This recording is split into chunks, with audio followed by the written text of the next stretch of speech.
నవమాసాలు అమ్మ గర్భంలో సురక్షితంగా పెరిగిన శిశువుకి మన లోకంలోకి వచ్చి రాగానే సవాళ్లు ఎదురవుతుంటాయి. పసిబిడ్డల ఆరోగ్యం ఎప్పుడు ఎలా మారుతుందో ఊహించడం కష్టం. పసిపాపలు తమ బాధని నోరు తెరిచి చెప్పలేరు. అయితే పసి శరీరాల్లో కనిపించే కొన్ని లక్షణాలను బట్టి ప్రమాదకర సంకేతాల్ని ముందుగానే గుర్తించవచ్చు. పసిబిడ్డల్లో కనిపించే ప్రమాదకర సంకేతాలు ఎలా ఉంటాయో, వాటి విషయంలో ఎలాంటి జాగ్రత్తలు తీసుకోవాలో ఇప్పుడు తెలుసుకుందాం.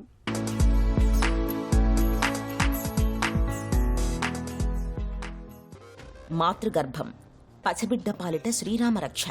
నవమాసాల పాటు అల్లారు ముద్దుగా జలతారు పాన్పుపై పవళించినట్టుగా తల్లి గర్భంలోని ఉమ్మనీటిలో తేలియాడుతూ గడిపిన పసిబిడ్డ పరిస్థితి పురుడు పోసుకున్న తరువాత ఒక్కసారిగా నీటిలోని చేపపిల్ల ఒడ్డున పడ్డట్టుగా తయారవుతుంది. నిజమే, బిడ్డ పుట్టగానే తల్లి గర్భంలో తనకు రక్షణ కవచంలా నిలిచిన అన్ని ఏర్పాట్లు ఒక్కసారిగా పటాపంచలైపోతాయి. ఇక మీదట బిడ్డ స్వయంగా తనకు తానుగా రక్షణ ఏర్పాట్లు చేసుకోవాలి. ఈ క్రమంలోనే పసిపిల్లలకు శరీరంలో ఉష్ణోగ్రత పడిపోవడం దగ్గర నుంచి అనేక రకాల ఇన్ఫెక్షన్ల దాకా రకరకాల సమస్యలు ముసురుకుంటూ ఉంటాయి. అలాంటి వాటిలో కొన్ని ప్రమాదకర సంకేతాలు కూడా ఉంటాయి. పాలు తాగడానికి బిడ్డ ఆసక్తి చూపకపోవడం అనేది కూడా ఒక ప్రమాదకర లక్షణమే అంటారు డాక్టర్లు. నవజాత శిశువులు అంటే మొదట పుట్టిన తర్వాత 28 రోజుల వరకు మనం నవజాత శిశువులు నియోనేట్ అని అంటాము. నవజాత శిశువులు పుట్టిన తర్వాత 3వ రోజు కానీ 5వ రోజు కానీ డిశ్చార్జ్ అయ్యి ఇంటికి వెళ్ళిన తర్వాత ఎట్లా చూసుకోవాలన్నది తల్లి తండ్రి ప్రతి 2 గంటలకి లేదా 2.5 గంటలకి ఒక్కసారి తల్లి దగ్గర పాలు తాగించాలి. సో బేబీ అట్లా పాలు తాగుతుంది అంటే ఇబ్బంది ఏమి ఉండదు. రాత్రిపూట ఎక్కువగా మేల్కొని ఉంటారు బేబీలు, రాత్రిపూట ఎక్కువగా పాలు తాగుతారు. పగలిపూట కొంచెం తక్కువ, అంటే 3 గంటలకి 4 గంటలకి అట్లా తాగుతారు. సో ఆ విధంగా పాలు తాగుతూ ఉన్నారంటే నార్మల్గా ఉన్నట్టే. ఒకవేళ పాలు సరిగా తాగకుండా మగతగా పడుకొని ఉండడం, డల్గా ఉండడం, ఏడవకుండా ఉండడం, ఇట్లాంటి లక్షణాలు ఏమన్నా కనపడినాయి అంటే బేబీ సరిగా లేదు అని ఆరోగ్యపరంగా ఏదైనా ఇబ్బంది వచ్చి ఉండొచ్చు. సో అప్పుడు మీరు తప్పకుండా వెంటనే మీ చిన్నపిల్లల డాక్టర్ గారి దగ్గరికి తీసుకువెళ్ళి చూపించుకోవాలి. మామూలుగా పుట్టిన తర్వాత పిల్లలు గంటకి కూడా పాలు తాగించవచ్చు. మనం ఎక్కువ ఫ్రీక్వెంట్గా తల్లి దగ్గర పాలు తాగిస్తే మదర్ దగ్గర మిల్క్ కూడా అంత ఎక్కువగా ప్రొడ్యూస్ అవుతుంది. సో గంటకి ఇవ్వచ్చు, లేదా 2 గంటలకు ఒకసారి కూడా ఇవ్వచ్చు. సో రాత్రిపూట ఎక్కువగా మేల్కొని ఉండడం వల్ల తరచుగా తాగుతారు, పగలు కొంచెం తక్కువ తాగుతారు. సో ఆ విధంగా పాలు బాగానే తాగుతున్నారంటే పర్వాలేదు.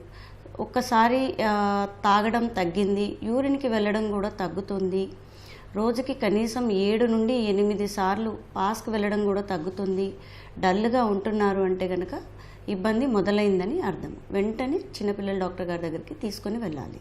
తల్లి ఒడిలోనో ఉయ్యాలలోనో హాయిగా నిద్రపోవాల్సిన పసిపాప ఊపిరి పీల్చుకోవడానికి విలవిల్లాడిపోతుంటే తల్లి గుండె తల్లడిల్లిపోతుంది. సాధారణంగా పసిబిడ్డలు నిమిషానికి 40 నుండి 60 సార్లు శ్వాస తీసుకుంటారు.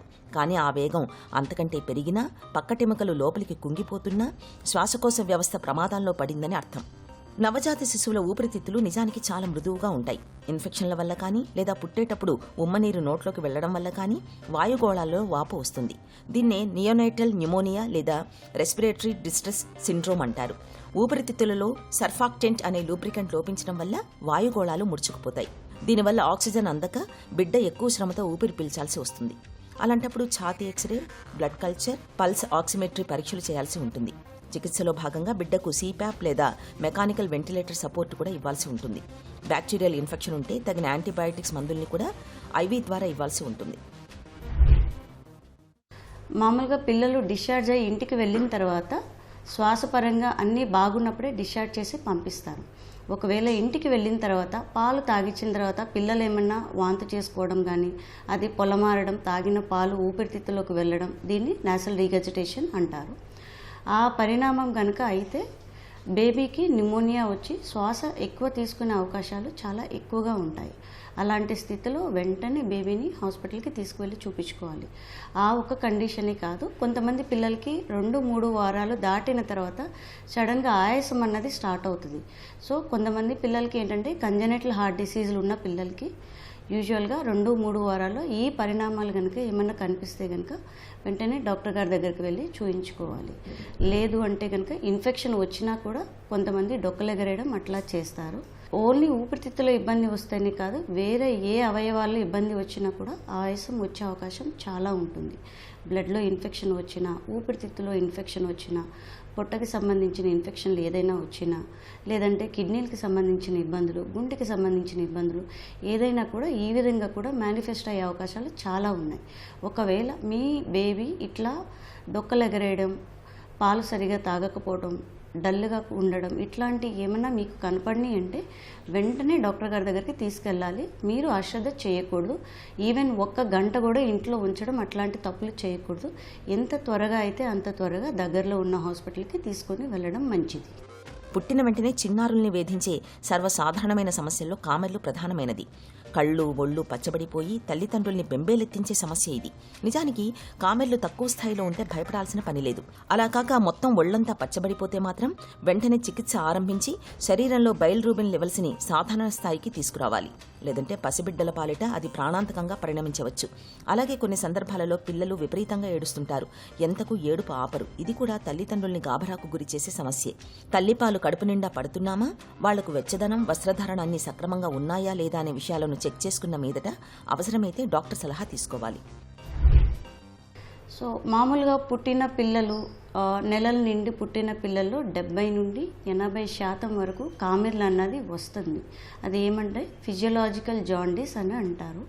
సో పిల్లలకి పాలు సరిగా తాగిస్తే ఆ పాలు యూరిన్ రూపంలో కామెర్లు అన్నది బయటికి పోతుంది. పిల్లలు ఏంటంటే పాలు సరిగా తాగకపోవడం, లేదంటే మోషన్కి సరిగా వెళ్ళకపోవడం వల్ల ఈ కామెర్లు అన్నది ప్రమాదకరమయ్యే అవకాశం ఉంది. కొంతమంది పిల్లల్లో రోజు పుట్టిన 1వ రోజునే కామెర్లు అవుతుంది.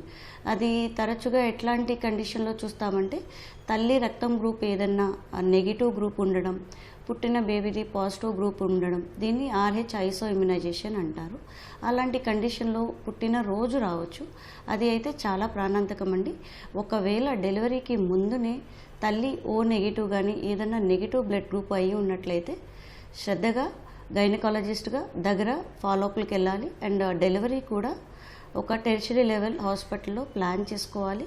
అండ్ డెలివరీ అయిన తర్వాత పుట్టిన గంటలోపే మనం కామెర్లకి సంబంధించిన పరీక్షలు, రక్తం పర్సంటేజ్ ఎంత ఉన్నదన్న పరీక్షలు వెంటనే చేయించుకొని దాన్ని బట్టి వైద్యం అన్నది స్టార్ట్ చేయాల్సి వస్తుంది.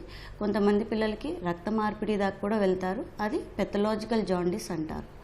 సో ఫిజియోలాజికల్ జాండీస్ అన్నది తరచుగా పాలు తక్కువ తాగడం వల్ల వచ్చేది. సో పుట్టిన తర్వాత ఇంటికి డిశ్చార్జ్ అయ్యి వెళ్ళిన తర్వాత ప్రతి 2 గంటలకి 3 గంటలకి పాలు విధిగా తాగిస్తూ ఉంటే ఈ ఫిజియోలాజికల్ జాండీస్ అన్నది మరీ ఎక్కువ అవ్వకుండా మనం చూసుకోవచ్చు.